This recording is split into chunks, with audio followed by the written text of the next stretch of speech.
खेसारी नहीं कर पाए, ऐसा कुछ कारनामा हो गया है। नमस्कार, हम मनीष संगम सिंह और देखा तनी भोजपुरी जुगाड़.com। आज भोजपुरी इंडस्ट्री में ऐसा कुछ हो गई बा जो उनकी पवन और खेसारी भी ना कर पाइले। जी हाँ, हमारे दर्शक सोचत हुए का ऐसा हो गई बा, तो उहे हम बतावे आई बनी।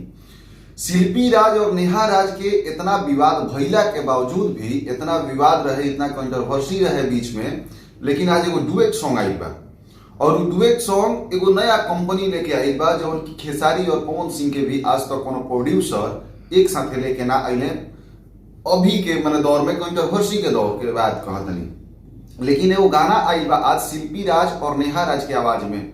का शिल्पी राज के ऐसा दिन आ गई कि नेहा राज के संगे डुएट करे के पड़ल, या फिर नेहा राज के ऐसा समय आ गई कि शिल्पी राज के डुएट करे के पड़ल, कि का वाकई में इनका लोग की कंट्रोवर्सी अब खत्म हो गई और भोजपुरी के नया मुकाम दिलो।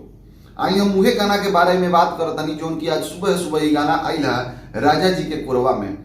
और ये राजा जी के कोरवा में भोजपुरी सिक्सर कंपनी बिया, नया कंपनी बिया, और एकरा के भोजपुरी के दर्शक के ही प्यार देवे के बा। काहे कि 1000 सब्सक्राइबर भी निकल, लेकिन हमरा लागल है बड़ा एगो अच्छा कदम लागल है भोजपुरी सिक्सर जो कंपनी बिया एकर।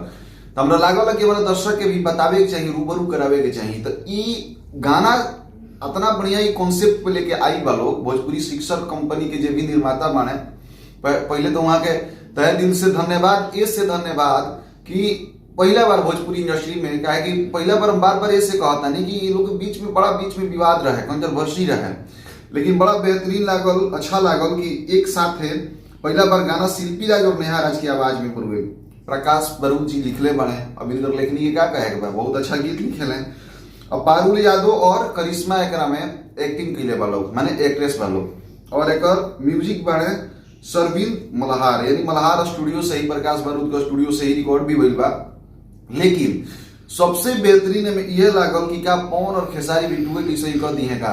ई चीज पे हमरा लागल कि हमरा दर्शक के कहे के चाहिए कि जौन पवन और खेसारी ना कैले उ शिल्पी राज और नेहा राज कर दिली।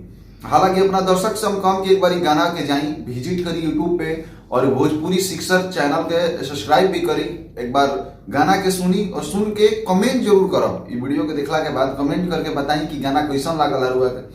और हमरा लागल कि अच्छा एगो पहल पर भोजपुरी इंडस्ट्री खातिर तो हमरा बतावे के चाहिए। बाकी अब सबके कार आए भाई, वीडियो के लेके कमेंट सेक्शन में जाके कमेंट करके जरूर बताई। और ऐसा ही नेक्स्ट अपडेट पावे खातिर हमारा चैनल और पेज के साथ बनल रही, सब्सक्राइब करी, फॉलो करी, बाकी मन होके तो शेयर कर दी। जय हो।